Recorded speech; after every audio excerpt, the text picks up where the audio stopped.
নমস্কার, আমি doctor Richa Deb, consultant paediatrician and neonatologist. আজকে একটি নতুন মায়ের সমস্যার ব্যাপারে কথা বলবো। আমি পেডিয়াট্রিশিয়ান, বাট এখানে বাচ্চার সমস্যা এবং মায়ের সমস্যা দুজনের ব্যাপারেই আলোচনা করছি।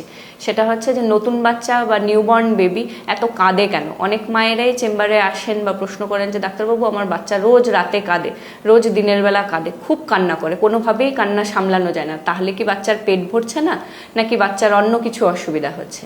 এক্ষেত্রে আমি বলবো যে নিউবর্ন বাচ্চারা জেনারেলি 3-4টে মেইন কারণের জন্য কাঁদে। 3-4টে মূলত সমস্যা ওদের হয়, যার জন্য ওরা কান্নাকাটি খুব করে। সেটা প্রথম সমস্যা হচ্ছে যে বাচ্চাদের ব্রেস্ট মিল্ক সাফিসিয়েন্ট না হওয়া। মিল্ক সাফিসিয়েন্ট না হওয়াটা প্রথম 3-4 দিনের মধ্যেই জেনারেলি মায়েদের দুধ ভালোভাবে চলে আসে। সেক্ষেত্রে একটুখানি মায়েরা জল টল বেশি পরিমাণে খেলে, বাচ্চাকে বারবার ফিডিং করালে সেই সমস্যাগুলো সমাধান করা সম্ভব, এবং বাচ্চাকে বারে বারে মায়ের বুকের দুধ টানাতে হবে, তবেই বাচ্চা প্রপার অ্যামাউন্টে বুকের দুধ পেলে সেক্ষেত্রে প্রথম কান্নাকাটি সমস্যা সমাধান করা গেল। দ্বিতীয় কান্নাকাটি, বাচ্চারা অনেক সময় কোলে ওঠে বা মায়ের ব্রেস্ট মিল্কের স্মেল বা মায়ের স্মেলের জন্য কান্নাকাটি করে। কারণ মায়ের সাথে বাচ্চার সম্পর্ক শুধু বাচ্চা হওয়ার পরে নয়, গর্ভকালীন সময় থেকে মায়ের সাথে বাচ্চার সম্পর্ক। তো মায়ের টাচ, মায়ের স্পর্শ, মায়ের গন্ধ, বাচ্চারা এগুলো অনেক আগে থেকেই চিনে যায়। সেক্ষেত্রে বাচ্চাদের একটা টেন্ডেন্সি থাকে মায়ের কোলে থাকবো। সেক্ষেত্রে বাচ্চারা সাইকোলজিক্যালি ভাবে যে আমি মায়ের কোলে নিরাপদ, সেই জন্য বাচ্চারা অনেক সময় কান্নাকাটি করে।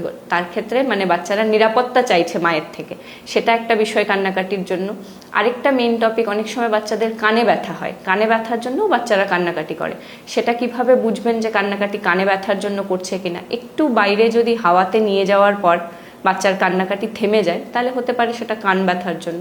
তাহলে আপনার পেডিয়াট্রিশিয়ান বা নিওনেটোলজিস্টের সাথে যোগাযোগ করুন কান ব্যথার রিলেটেড মেডিসিনের জন্য, সেক্ষেত্রে সেটাও সমস্যার সমাধান হয়ে যাবে। আরেকটা ব্যাপার, বাচ্চারা অনেক সময় কি হয়, আমরা বাড়িতে অনেক কোলে নিয়ে রাখি বলে বাচ্চারা ভাবে যে কোলটাই হয়তো ওর স্পেস। সেক্ষেত্রে ওই উষ্ণতা এবং ওই গরম এবং ওই পশ্চারের জন্য বাচ্চারা কান্নাকাটি করে। তো সেই কান্নাকাটিটার যদি আপনারা একটু বাচ্চাকে কোলে নিয়ে হাঁটাহাঁটি করেন, তাহলেও অনেক ক্ষেত্রে থেমে যায়। সব জায়গায় যে বাচ্চার সমস্যার জন্য কান্নাকাটি করছে তা কিন্তু নয়। কিছু কিছু জায়গায় দেখা যায় বাচ্চারা কলিকি পেইন হয় বাচ্চাদের পেটে, তার জন্যও কান্নাকাটি করে। এটাও একটা অন্যতম কারণ যার জন্য বাচ্চারা কান্নাকাটি করে। সেক্ষেত্রে বিভিন্ন কোম্পানির বিভিন্ন রকম পেট ব্যথার ওষুধ পাওয়া যায়। আপনাদের কনসালটেন্টের পেডিয়াট্রিশিয়ানের সাথে যোগাযোগ করে সেই ওষুধ বাচ্চাদেরকে দিতে পারেন। সেক্ষেত্রে পেট ব্যথার সমস্যা অনেকটাই কমে যাবে। ধন্যবাদ।